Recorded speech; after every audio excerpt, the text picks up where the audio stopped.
So if you're playing Red Dead Redemption 2, which I imagine almost everyone watching this video has or is, well, as you explore the map you may have uncovered some really cool rare weapons, a complicated mystery, or a simple Easter egg, which is Rockstar's way of nodding at something. Today I thought we'd take a look at some of the secrets that are in Red Dead Redemption 2. Now I do want to note this is just some of the many secrets in this game, so if you wish to see me uncover more of the secrets and maybe make this into a series, leave a like and let me know down in the comment section below. Nonetheless, let's start with the most talked about Easter egg, which is involving a UFO alien flying saucer ship of sorts. So this Easter egg begins right above or well north of Emerald Ranch and Emerald Station, being a bit more specific in the letters N and O of New Hanover. It's slightly north right next to a little pond. Once you arrive to this location, you make your way to a house that's right next to the pond and make your way inside. You'll find tons of dead bodies, skeletons, and you can scavenge around finding a cigarette card, aged pirate rum which is located under the chimney, among other things. But most important is for you to head to the table in front of the fireplace and read the letter that's there. What it says is, "Mysterious Sermon,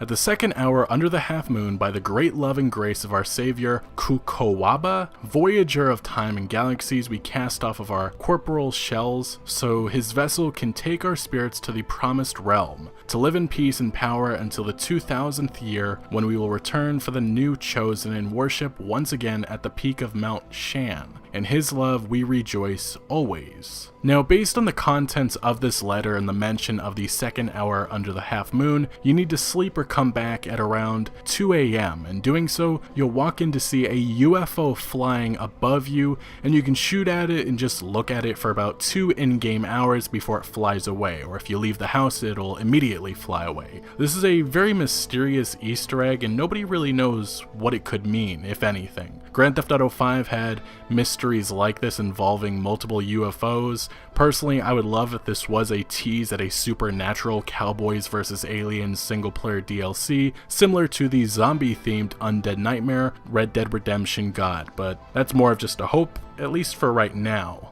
So next we have is the Bigfoot Easter egg, and this one is located in West Elizabeth, right around Mount Shan. After I soak in this view, as you can see Blackwater and other locations in the distance, what's uncovered are a bunch of bones belonging to something that is clearly not human, but looks like a Bigfoot. Not much else can be added about this, but Grand Theft Auto 5 had a Bigfoot Easter egg of sorts, and obviously in Red Dead Redemption's Undead Nightmare DLC, there was a mission involving hunting down the last remaining Bigfoot in Tall Trees, which is also part of West Elizabeth, which was given by the same Bigfoot hunter that was also in Grand Theft Auto 5, and there has been some rumors of him appearing in Red Dead Redemption 2, but at least right now I haven't been able to confirm that. If you're in need of some cash, this next mystery is an easy $1,500 in game. It's called The Strange Statues, and it begins with you coming upon some ancient paintings. This is located just north of Valentine, and more specific, it's right on the Window Rock marker, and after Arthur Morgan inspects this site and makes a drawing of it in his notebook, you'll next be heading north of Bacchus Bridge, and I'd say finding this location is a little bit complicated. You just need to find the entrance, and once you make your way inside,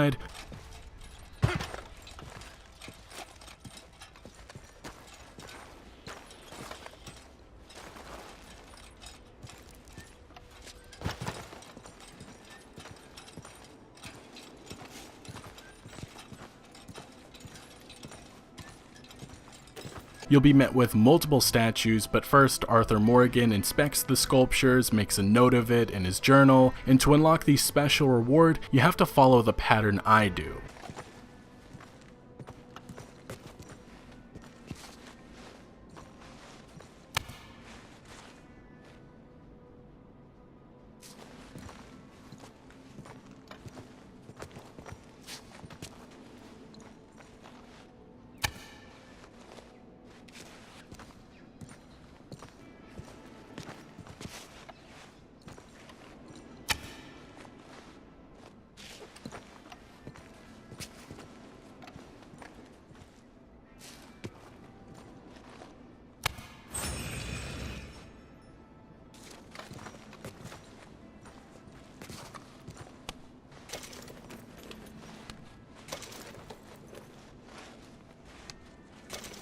So yeah, you get 3 gold bars, which if I remember correctly, go for around $500 in game each and can be sold to a fence. So this next item is actually a rare weapon that you can uncover, and I would say this is actually very simple to find and obtain. Just south of Kaliga Hall, you need to make your way to one of these small islands that are on the map, and once you arrive, it's important to be very careful because the location is usually loaded with alligators, but once you make your way through, you just need to get to the broken ship which has the broken sword, there for you to obtain. Now after you obtain it, you'll be able to find it in your compendium with a description that reads, "An old and rare pirate cutlass with a long snapped blade and decorative golden handguard. This relic was found lodged inside an abandoned boat run adrift in the swamplands surrounding Saint Denis. With a longer range than most bladed melee weapons, this is still a practical combat weapon despite its age." Overall, I only used this weapon a few times, as you can see with me taking down a baby alligator, but it seemed pretty cool. I haven't really used many melee weapons because it's not really my taste, but it's an interesting and unique weapon that maybe you want or need to add to your collection. Now, other than finding a pirate item, if you make your way to the Ansburg region of the map, you'll find a Viking burial site where you can collect some pretty cool items. So first, you'll need to travel just south of the Roanoke Valley marker on the map,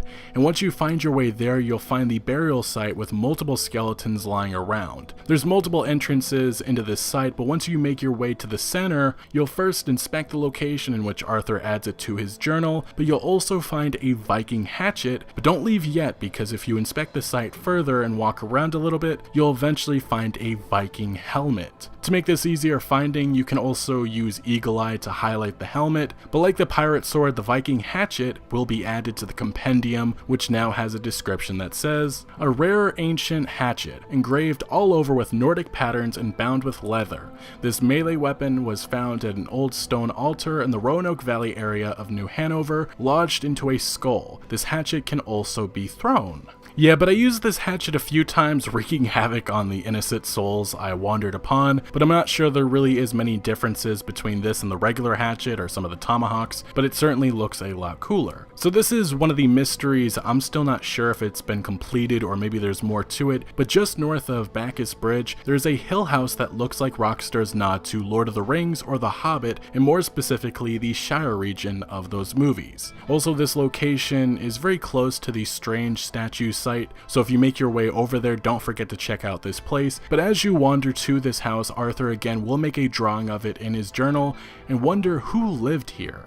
And if you look closely at this house, you'll notice some windows, a few barrels, and a wagon, but also a strange turtle-like symbol above the front door. Interestingly, if you played through early parts of the story, there's a certain mission in which a turtle is on some people's shirts, so maybe that's what it's connected to, maybe? It's still really hard to say for sure. Now going back to Ansburg, this time just above the Roanoke Valley marker, you'll find a small house that's very close to a cliff. Anyway, once you eventually make your way inside, you'll find a mess of dead bodies in which it appears everyone was killed by a meteor that came down from the sky and pretty much blew their bodies into pieces. It's a pretty graphic scene, but after you scavenge the house for all the supplies, make sure to grab the meteorite, which you can sell for a solid amount of cash, and once you get outside, you'll also need to inspect the site and make note of it in Arthur's journal. I really just don't know how to describe this next Easter egg. It's just kind of a crazy woman of sorts who's for some reason chained up and looks and acts like a lunatic. It's located right next to the Braithwaite Manor in Rhodes, and I think it's best I just let the footage speak for itself.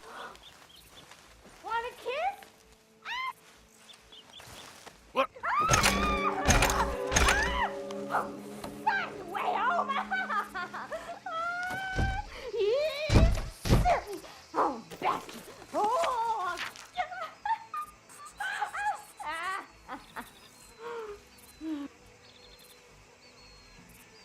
1, 2, 3, 7, 6, 4, 5, 11, 2, 1, 2, 10, 3, 5, 8, 13, 14.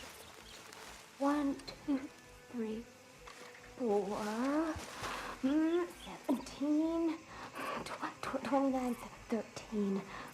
1, 2, 3, 4, 5, 17, 8, 9, 3. 1, 2, 4, 7, 59. I don't know if the numbers mean anything or if there's more to this, but it certainly is strange. Finally, to the last Easter egg of this video, it's one that actually connects to Red Dead Redemption, the 2010 installment. In that game, we met a lady who always had trouble with men, something that she notes to John Marston for why she never has settled down, and this Easter egg is evidence of that. Now, you'll need to head all the way to the south of New Hanover to the shoreline, in which a corpse will be located there, and once you make your way to the site, there will be tons of valuables that can be recovered, but once you go to search the body, well, this happened. I thought you was already gone. Tell her I never stopped. So yeah, this is a reference to Bonnie McFarlane, and the letter is pretty sad. It says, "Letter to Bonnie McFarlane. Dear Miss McFarlane, I'm sorry I said it, I'm sorry, you're right. I do let things get out of control in my head, I always have, I see that, but I love you. We are meant to be together, it is our destiny, I know it is. I saw you in a dream, raising kids, you were very happy as my wife, and I was proud to be your husband. Dreams don't lie, and neither do I. I'm heading off to make my fortune, and when I come back, a rich man, you'll see what a fine husband I will make you, and a father to our children, and no, I won't grow up. On that subject, you're wrong. I've got so many things to say to you. I'm going to continue with the writing of this letter later, but believe me when I say, we are destined for a long, happy life together. Even your father will come to believe it and accept me, no matter how humble my birth." The sad thing is, even in Red Dead Redemption, 12 years later, we all knew she had some interest in John Marston, but John was a family man and nothing ever happened. But eventually she did get married by 1914, so